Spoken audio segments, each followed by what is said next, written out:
Hello and welcome to class number 52 of the UPSC Mains Answer Writing Initiative. By now, I really hope that you have been regular here and you have made it a habit to answer these questions.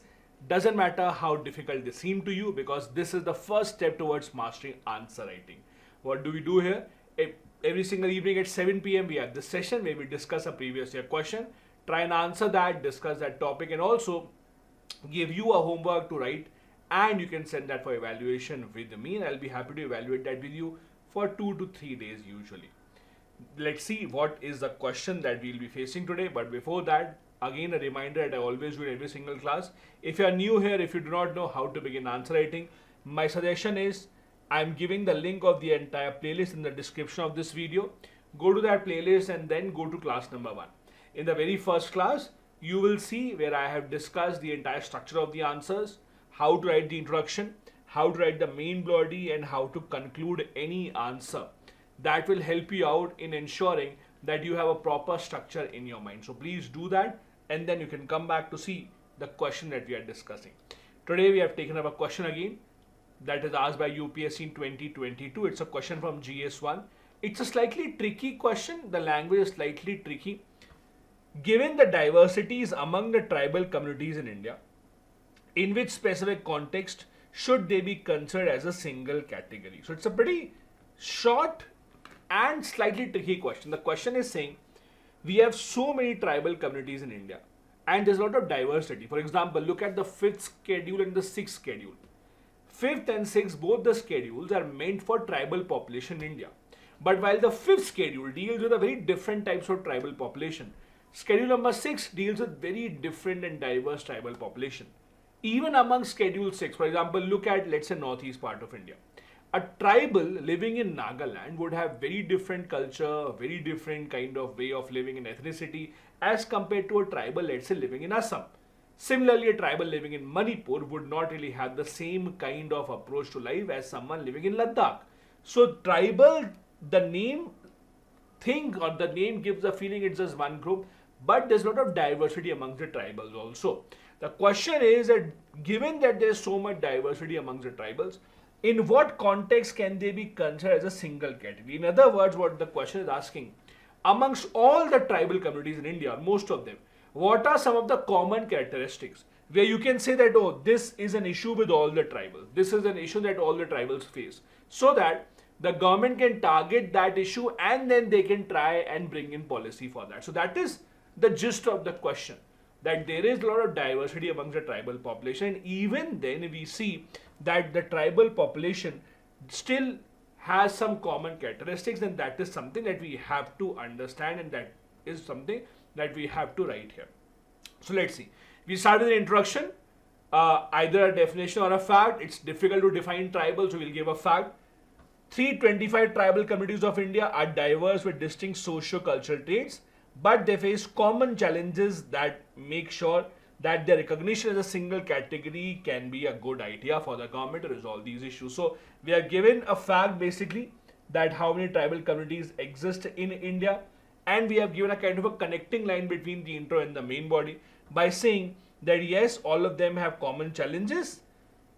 That is why we can have them in a single category for some things or for some ways. Let's see how. In the main body, we'll have to write what exactly are their common traits. However, before that, it's also important that we address the first part. The first part of the statement was that there's a lot of diversity. So we'll address that. You can write that, or I've made an infographic. You can do whatever you want. So we have first written about diversities. Yes, there are diversity among the tribe. You can give multiple examples, different cultures. Like some tribes have matrilineal culture, some have polyandry. Different tribes follow different forms of religion. Some tribes have now tried to assimilate with now the mainstream population. Size of the tribe is also very different. The way that they live, the jobs that they do, it is all very different. So before the part where we talk about how they can be accommodated as one single tribe or they can be categorized as one single category, we also talk about the diversities that they show. So all these are diversities in the culture, religion, size, mode of living, etc. Then we come to the second part, that is what are the factors or what are the ways in which they can be considered as one single community. all of them suffer from socio-economic and educational backwardness. Over here, it is important to quote certain data, certain facts. Like as per NSSO, scheduled tribe living below the poverty line rather in 2011-12 were 34% as compared to 19% of the overall population. You can give examples from National Family Health Survey. The more latest the data you have, the better it is. As per 2011 census, literacy rate of STs is around 59%, way below the total literacy rate of India, which is close to 73% now. Similarly, loss of culture, loss of identity of the tribals is also an issue that is being seen across all the tribal communities. Now, over here, you have to understand that you should not stretch a lot when you don't have many other pointers. Many people try and make up in their mind that I have to write 4 points or 5 points or 6 points at least, no matter what. And then they try to manufacture points where they don't have enough content. In these kind of questions, when you don't have any more content, if you just have a couple of pointers to write, try and be satisfied with those 2 points and just explain them to the best of your ability. So we have not given any more pointers apart from this. Yes, if you do remember any other point that can be accommodated in this answer, please go ahead with that. But if we don't think that there's any other pointer apart from these two, we will not go ahead and just force it into this kind of an answer. Do make sure that you understand this thing.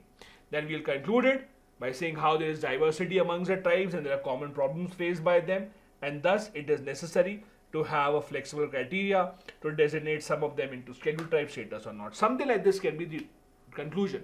Or you can also conclude by saying that although there is a lot of diversity amongst the tribes in India, but because of a lot of common problems, the government can take an approach to first resolve those problems so that they can have a maximum impact across most of the tribes.